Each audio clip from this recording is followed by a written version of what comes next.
Hello സുഹൃത്തുക്കളെ, ഇന്ന് നമ്മുടെ പുതിയൊരു വീഡിയോയിലേക്ക് ഏവർക്കും സ്വാഗതം. ഇന്ന് നമ്മൾ സംസാരിക്കുന്നത് സദാചാര പോലീസിനെ കുറിച്ചാണ്. നമ്മുടെ കൂടെ നമ്മുടെ സൈക്കോളജിസ്റ്റ് ജിയോ കാപ്പനുണ്ട്. Hello sir. നമസ്കാരം. ഈ സദാചാര പോലീസ് എന്ന് പറയുന്ന വിഷയം, ജംഷീർ ഇങ്ങനെ ഒരു വിഷയത്തിൽ സംസാരിക്കണം എന്ന് പറയുമ്പോൾ അദ്ദേഹത്തിനും അനുഭവം ഉണ്ടായിട്ടുണ്ട്, എനിക്കാണെങ്കിലും അനുഭവം ഉണ്ടായിട്ടുണ്ട്. ഈ വീഡിയോ കേൾക്കുന്ന 99% ആൾക്കാർക്കും എപ്പോഴെങ്കിലും സദാചാര പോലീസിനെ കൊണ്ട് ഒരു അസ്വസ്ഥത ഉണ്ടായിട്ടുണ്ടായിരിക്കും. ചിലപ്പോൾ നിങ്ങൾ എവിടെയെങ്കിലും യാത്ര ചെയ്യുന്ന സമയത്തായിരിക്കും, ചിലപ്പോൾ നിങ്ങൾ നിങ്ങളെ ഭാര്യനോടൊത്ത് എവിടെയെങ്കിലും ഇരിക്കുമ്പോഴോ അല്ലെങ്കിൽ വണ്ടിയിൽ യാത്ര ചെയ്ത് ഒന്ന് വിശ്രമിക്കാൻ വേണ്ടി നിർത്തിയിടുമ്പോഴോ ഒക്കെ അതിലേക്ക് ഇങ്ങനെ വന്നു നോക്കുകയും എന്താണ് പരിപാടി എന്നൊക്കെ പറഞ്ഞുകൊണ്ട് ചോദ്യം ചെയ്യുകയും ചെയ്യുന്ന ആളുകൾ. നമ്മൾ പൂർണ്ണമായിട്ട് അവരെ കുറ്റപ്പെടുത്തി പറയുന്നതല്ല. ഇപ്പൊ ചില നാട്ടില് ഈ ലഹരി പദാർത്ഥങ്ങൾക്ക് ഉപയോഗം കൂടുതലും ആന്റി സോഷ്യൽ ആക്ടിവിറ്റീസ് ഒക്കെ കൂടുതലുള്ള ചില സ്ഥലങ്ങളിലൊക്കെ ചില കമ്മിറ്റികളൊക്കെ രൂപീകരിച്ചിട്ട് നാട്ടുകാർ അത്തരത്തിലുള്ള കാര്യങ്ങളെ നിരീക്ഷിക്കാറൊക്കെ ഉണ്ട്. പക്ഷേ അതിനപ്പുറത്തേക്ക് അതിനെയൊക്കെ ഒരു മറയാക്കി പിടിച്ചിട്ട് ഏതൊരു മനുഷ്യനെയും സംശയദൃഷ്ടിയോടെ നോക്കാന്ന് പറയുമ്പോൾ അതൊരു പ്രാകൃതമായിട്ടുള്ള ഒരു അവസ്ഥയാണ് ശരിക്കും പറഞ്ഞിട്ടുണ്ടെങ്കിൽ, അല്ലെ?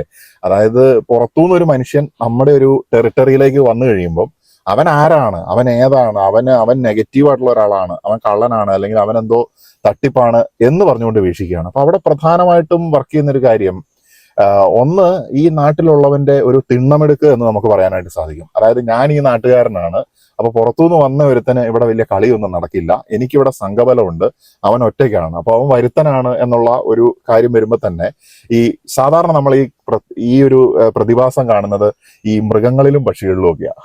പുറത്തുനിന്ന് ഒരുത്ത ടെറിട്ടറിയിലേക്ക് കയറി കഴിഞ്ഞിട്ടുണ്ടെങ്കിൽ പ്രശ്നം ഉണ്ടാക്കും. പക്ഷെ നമ്മൾ മൃഗവും പക്ഷിയല്ല, നമ്മൾ മനുഷ്യനാണ്. ആ അവസ്ഥയിൽ നിന്ന് നമ്മൾ ഒരുപാട് വളർന്നു, ബൗദ്ധികമായിട്ടും അല്ലെങ്കിൽ നമ്മളെ സിവിലൈസേഷൻ അതിന്റെ അടിസ്ഥാനത്തിൽ നമ്മൾ ഒരുപാട് വളർന്നതാണ്. അപ്പൊ മനുഷ്യന്റെ പുറകോട്ടുള്ള പ്രാകൃതമായിട്ടുള്ള ഒരു പോക്കാണ് യഥാർത്ഥത്തിൽ ഈ സദാചാരം എന്ന് പറയുന്നത്. സാറേ, ഇതിന്റെ ഒരു മനഃശാസ്ത്രപരമായ വശം എന്താണ്?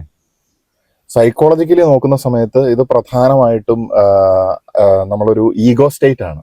ഈഗോ സ്റ്റേറ്റ് എന്ന് പറഞ്ഞാൽ സൈക്കോളജിയിൽ അങ്ങനെ ഒരു തിയറി ഉണ്ട്.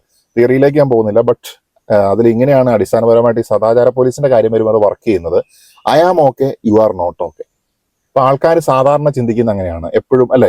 ആൾക്കാരുടെ ഒരു ബേസിക് ടെൻഡൻസി എന്ന് പറയുന്നത് I am okay, you are not okay. ഞാൻ ശരിയാണ്, നീ ശരിയല്ല. ഇനി വേറെ ചില ആൾക്കാരുണ്ട്, അവർ ചിന്തിക്കുന്നത് എങ്ങനെയാന്ന് വെച്ച് കഴിഞ്ഞാൽ I am not okay, you are okay. അത് ആരോഗ്യപരമായിട്ടുള്ള ഒരു മനഃശാസ്ത്രപരമായിട്ടുള്ള അവസ്ഥയാണോ? അല്ല. കാരണം ഞാൻ ഓക്കെ അല്ല, ഞാൻ ഇൻഫീരിയറാ, ഞാൻ ശരിയില്ല, നിങ്ങൾ വലിയ ആൾക്കാർ. അതാണ് അതിന്റെ ഒരു അടിസ്ഥാനം എന്ന് പറയുന്നത്. ഇനി മൂന്നാമത്തെ ഒരു ലെവലിലേക്ക് പോകുമ്പോൾ I am not okay, you are not okay. ഞാനും ഓക്കെ ഇല്ല, നിങ്ങളും ഓക്കെ ഇല്ല. അപ്പോൾ അതും ആരോഗ്യപരമായിട്ടുള്ള ഒരു സ്റ്റേജ് അല്ല. ആരോഗ്യപരമായിട്ടുള്ള സ്റ്റേജ് ഏതായിരിക്കും? ഞാൻ okay, I am okay, you are okay, നമ്മൾ രണ്ടുപേരും ഓക്കെ ആണ്, അല്ലെ? അതാണ് ആരോഗ്യപരമായിട്ടുള്ള സ്റ്റേജ്. പക്ഷേ ഈ സദാചാര പോലീസിലേക്ക് വരുന്ന സമയത്ത് I am okay, you are not okay.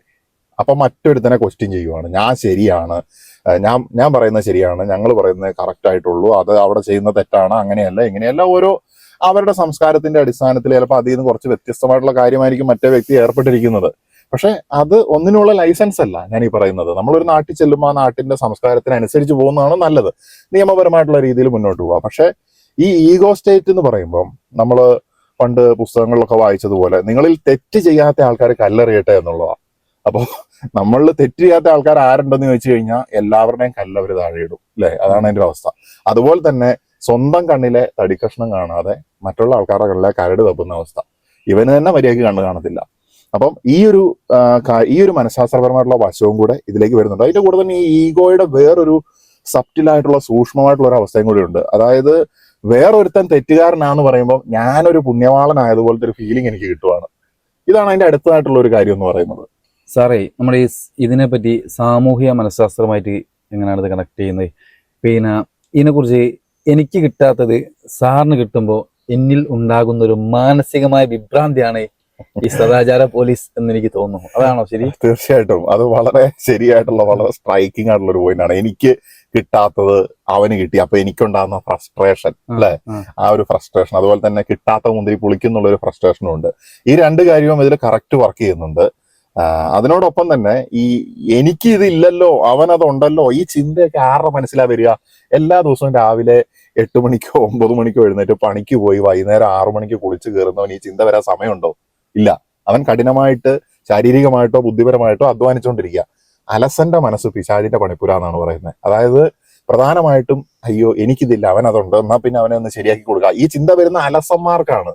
അതായത് വേറെ തൊഴിലൊന്നുമില്ല, വേറെ ഒരു തൊഴിലും ഇല്ലാത്ത ആൾക്കാർക്ക് അവിടുത്തെ ഒരു കടയുടെ മുന്നിലോ അല്ലെങ്കിൽ അപ്പുറത്തെ കവലയിലോ ഒക്കെ പോയിരുന്ന് ഇങ്ങനെ ചൊറിഞ്ഞിരിക്കുന്ന സമയത്ത് തോന്നുകയാണ്, എന്നാ പിന്നെ ഇവൻ ഇന്നത്തെ ഇവൻ, അപ്പൊ എനിക്കൊന്ന് ആളാവാം.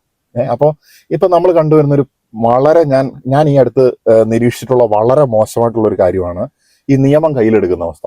ഇപ്പൊ ചിലർ ചിലപ്പോൾ തെറ്റ് ചെയ്തിട്ടുണ്ടാവും, ഇപ്പൊ ആ നിയമം കയ്യിലെടുക്കുന്നത് വളരെ ഡേഞ്ചറസ് ആണ്. അതിന്റെ ഒരു റിസൾട്ടാണ് ഇപ്പൊ നമ്മൾ പണ്ട് മധു എന്ന് പറയുന്ന ചെറുപ്പക്കാരനെ ആൾക്കാർ മർദ്ദിച്ചു വന്ന ആ ഒരു ആൾക്കൂട്ട കൊലപാതകം നമുക്കറിയാം. അതേപോലെ തന്നെ ഈ അടുത്ത് റാം എന്ന് പറയുന്ന ഒരു പുള്ളിനെ ഇതേപോലെ മർദ്ദിച്ച് കൊന്ന കേസുണ്ട്. അവിടെയൊക്കെ നടക്കുന്ന അവര് ചിലപ്പോൾ എന്തെങ്കിലും തെറ്റ് ചെയ്തോ അല്ല കള്ളനാണെന്നൊക്കെ ചെറിയ ഡൗട്ട് ഉണ്ടായിരിക്കും. ആ ഡൗട്ടിന്റെ പുറത്ത് ഇവർ നിയമം കയ്യിലെടുക്കുമ്പോൾ നിരപരാധികൾ ചിലപ്പോൾ കൊല്ലപ്പെടുന്ന അവസ്ഥയാണ്. അപ്പൊ അത് ഇപ്പോ റീസെന്റ് ആയിട്ടും ഇങ്ങനത്തെ അറ്റാക്സ് നമുക്ക് കാണാം. അപ്പൊ ഒരു പോലീസുകാരൻ ഒരാളെ മർദ്ദിച്ചു, ഒരു ജനക്കൂട്ടത്തിലേക്ക് ഒരു മർദ്ദനം ഉണ്ടാക്കി. ഓക്കെ, ആ പോലീസുകാരന് ചിലപ്പോൾ അടിക്കാനുള്ള അധികാരമില്ല, അല്ലെങ്കിൽ ചില സാഹചര്യങ്ങളിൽ അവർക്ക് മുകളിൽ നിന്നുള്ള ഓർഡർ അനുസരിക്കേണ്ട വന്നേക്കാം, എന്ത് തന്നെ ആയിക്കോട്ടെ. ഇനി ആ പോലീസുകാരൻ വളരെ അങ്ങനെ തെറ്റുകാരനായിട്ടുള്ള ഒരാളാണെന്ന് തന്നെ കൂട്ടിക്കോ, അങ്ങനെയാണെങ്കിൽ പോലും അയാളെ തിരിച്ചടിക്കാൻ ആർക്കാണ് അധികാരം? അയാൾ അടിച്ചിട്ടുണ്ടെങ്കിൽ മെഡിക്കൽ ഡീറ്റെയിൽസും അതുപോലെ തന്നെ അത് എപ്പോൾ നടന്നു എന്നുള്ളത് കൃത്യമായിട്ട് കംപ്ലൈന്റ് കൊടുക്കുക. നിയമപരമായിട്ടാണ് ഫൈറ്റ് ചെയ്യേണ്ടത്. അതിനാണല്ലോ നമുക്ക് നിയമ സംവിധാനം ഉള്ളത്. അപ്പൊ ഈ സദാചാര പോലീസ് കളിക്കുന്ന ആൾക്കാരുടെ മെയിൻ പ്രശ്നം എന്താ? ഇവര് അൺഓതറൈസ്ഡ് പോലീസാണ്. അതാണല്ലോ ഈ സദാചാര പോലീസ് എന്നുള്ള വാക്ക് വരുന്നത്.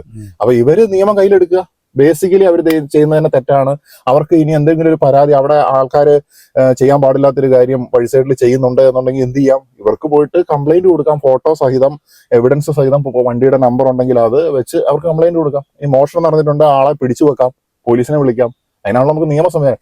എല്ലാവരും നിയമം കയ്യിലെടുക്കാൻ ഇതുപോലെ ശ്രമിച്ചു കഴിഞ്ഞാൽ ഒരു യുദ്ധക്കളമായിട്ട് മാറും, അല്ലെ? അരാജകത്വമായിരിക്കും പിന്നെ ഉണ്ടാകുക. വളരെ ഡേഞ്ചറസ് ആയിട്ടുള്ള ഒരു കാര്യമാണ്. അപ്പൊ സാറ് പറഞ്ഞ ആ ഫ്രസ്ട്രേഷന്റെ പുറത്ത് ഇത്രയും ഡേഞ്ചർ ആയിട്ടുള്ള അവസ്ഥയിലേക്ക് വരെ എത്തിക്കാൻ സാധ്യതയുള്ള ഇന്നത്തെ ആധുനിക സമൂഹത്തിന് ചേരാത്ത ഒരു സാമൂഹിക വിപത്താണ് ഈ സദാചാര പോലീസ് എന്ന് പറയുന്നത്. അപ്പോൾ ഓക്കെ, താങ്ക് യു സാർ, വളരെ നന്ദി. അടുത്തൊരു സബ്ജക്റ്റുമായി നമുക്ക് വീണ്ടും കാണാം. ഓക്കെ.